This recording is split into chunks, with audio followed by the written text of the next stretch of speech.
I'm pure non-physical energy, you said, before your birth into this body. I'm pure non-physical energy, and I know the laws of the universe, and I am fully empowered.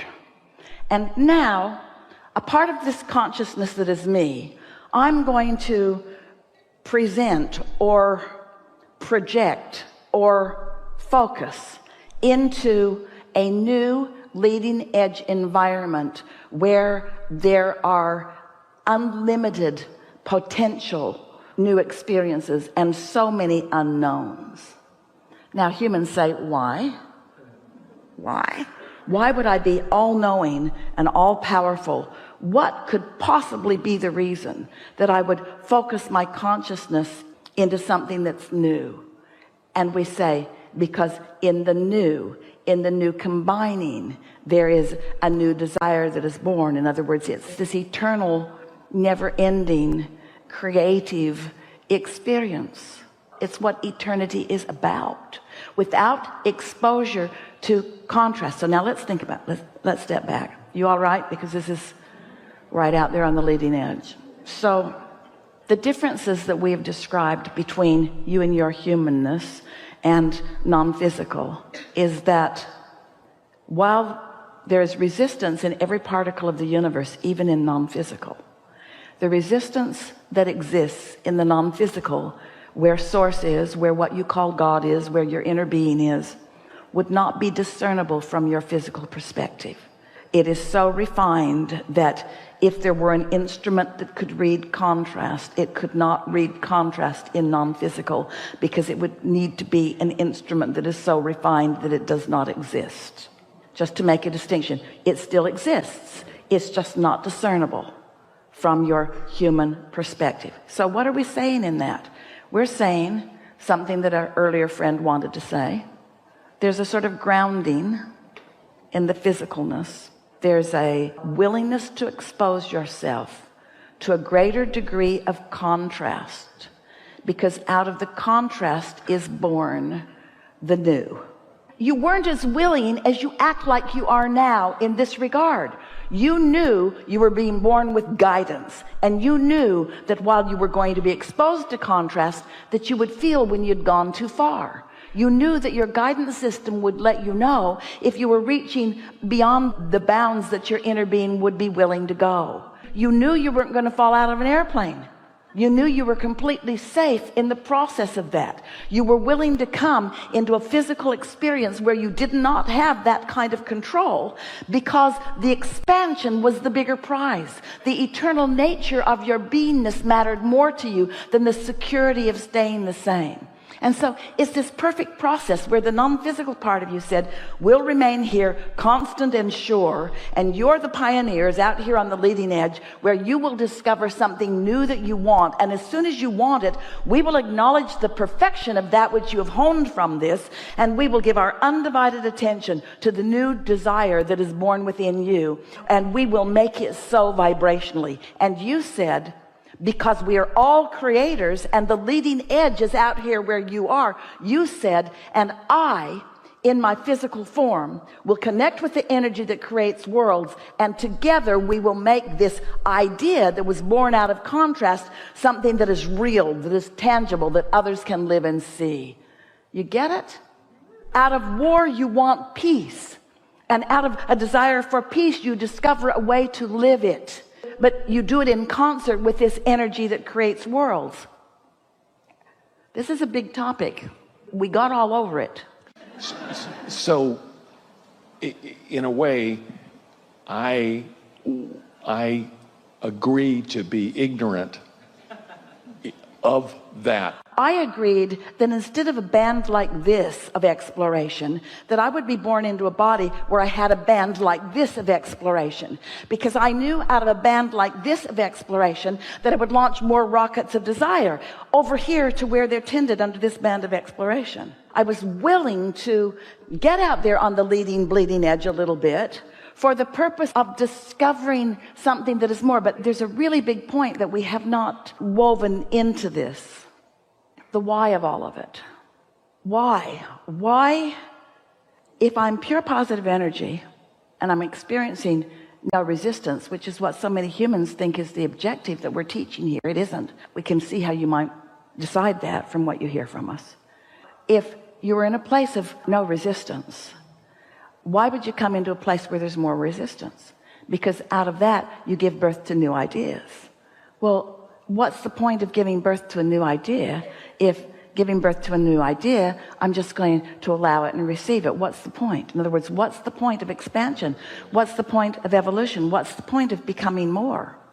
Because it's so fun to go from less to more.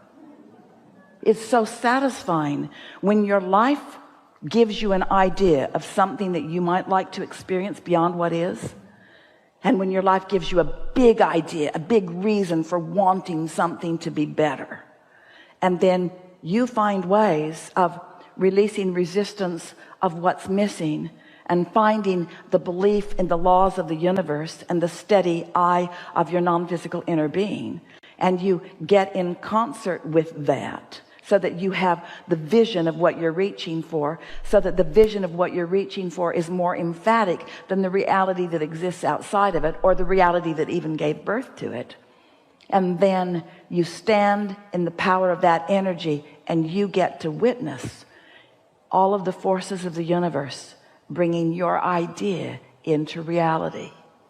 Let's say you're a painter and you're really good at it, and you've painted a lot of really good things, and you have a gallery, and there's a lot of stuff in there, and people come and they look at it, they're uplifted by it, and they like it. And you just stand there all day and just look at what you've done. Or you go into your workshop and you paint some more. Well, what's more appealing to you? Just stand there and appreciate your previous work, or to be inspired by new beauty, to discover new mediums, and to discover new textures, and to find new ways of displaying your creative genius? What's more satisfying to you? To stand there and watch what has been done, or to be in the process of becoming more? We're just asking you in practical terms, what feels better to you? Becoming is a big deal. Becoming is a big deal. In fact, it's an eternal deal. It's a deal that you can't stop becoming. You can't cease being in the process of becoming. But a lot of what we say falls on deaf ears with you, with humans, because you just keep wanting to get the becoming done so that you can have become. I don't want to create my fortune. I just want my fortune. And I don't want to attract my lover. I just want to be with my lover. I don't want to come to know it. I want to know it. And we say, it's the becoming that is what life really is. The never-ending becoming. That's the juicy stuff. And so that's why physicality is so delicious, because in physicality, there's a start point. Here I am, and now what do I want? And life causes you to launch it whether you want to or not. But when you come to understand the laws of the universe, and then you deliberately click into the vibration of what you've already given birth to, even though it hasn't manifested, and then you get to tune into the energy so much that you begin seeing the vision and seeing the movie and having the daydream and feeling the impulses, and then you follow those feelings and you follow those impulses, and you watch your own hands in the clay turning the thoughts that once you thought, the vibrations that you once offered. You get the experience, the delicious experience of those thoughts turning to things. You get to witness that, you see. And in your lazy humanness, you might say, oh, big deal. But we promise you, it is a really big deal. Sometimes you're so tired that these words just sound like, oh, really? I'd just like to die and rest. But what's making you tired is your own resistance. And when you discover the power of non-resistant thought, then you're going to explore the palette of diversity to which you are focused in a whole new way. You're going to love every single person that does every single weird thing. You're going to appreciate all the trouble that they make for each other, because it's the stuff that your new thoughts are made out of. You appreciate this broad palette of this physical experience, because out of it is born your dreams, to which you don't have access at first. But because you don't have access to it at first, it makes the discovering the access of it that much more sweet to you. It's like being really, really hungry before you eat, as compared to eating all day long and not wanting to eat anymore. You come with a hunger for the expansion of that which you are. And why is that hunger never satisfied? Why is that hunger to expand never satisfied? Because it's that good. In a sort of similar way, you might say, Esther says it often to her family and friends, I'm never going to be hungry again. And then they all laugh because they know that isn't true. Because sometimes they eat and they are so satisfied. But isn't it nice that you become hungry again? Isn't it nice that the details of your body and the cellular machinations of your body are always putting you into a place where there is more desire for more? And while the analogy is not perfect, they never are. It's sort of like that. You have an eternal hunger for being that is satisfied by launching rockets and acknowledging that there is a gap for a while, and then the satisfaction is in closing that gap and feeling the power of who you are. But these words are not reaching you quite yet in the way that they one day will, because as you think about some of the things that we've been talking about here today, and you acknowledge the existence of the law of attraction, and you acknowledge the existence of your vortexual reality, of your vibrational reality, and you pay attention to the way you feel, and you do something about tending to your own vibration. You get out ahead of things by pre-paving and pre-planning. You put yourself in the most conducive possible opportunity to receive inspiration from your inner being by praising and appreciating and rampaging and meditating and soothing yourself. In other words, you use all the tricks that you can find anywhere, anything that causes you to feel good. You do it on a really regular basis, and then you begin your day by tuning yourself. And then as you move into your day, the first thing that feels a little off to you, you make your effort to pivot. You make your effort to find a thought that feels better. And if that doesn't work, you change the subject. And if that doesn't work, you take a nap. But your quest is always the same thing for the nap. Your quest is always the same thing. Your quest is alignment. Your quest is knowledge. Your quest is wholeness, you see.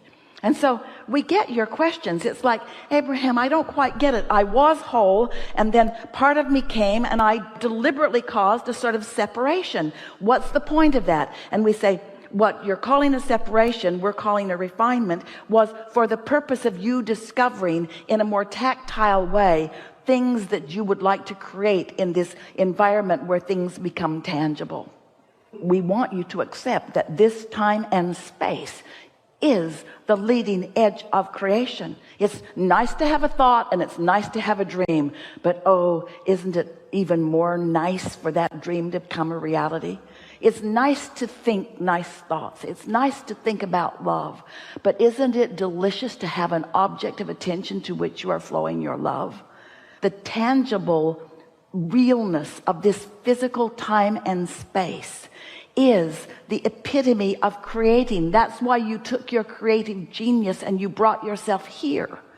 But then you shoot yourself in the foot by clamoring with each other and judging each other about how well you're creating, and by making judgments about what's the right thing to create and what's the wrong thing to create, until you sort of have polluted the whole tray of colors and substances, until you don't allow yourself the satisfaction that could be there if you weren't in judgment of each other. If you would just accept the perfection of all of the differences of that which you are.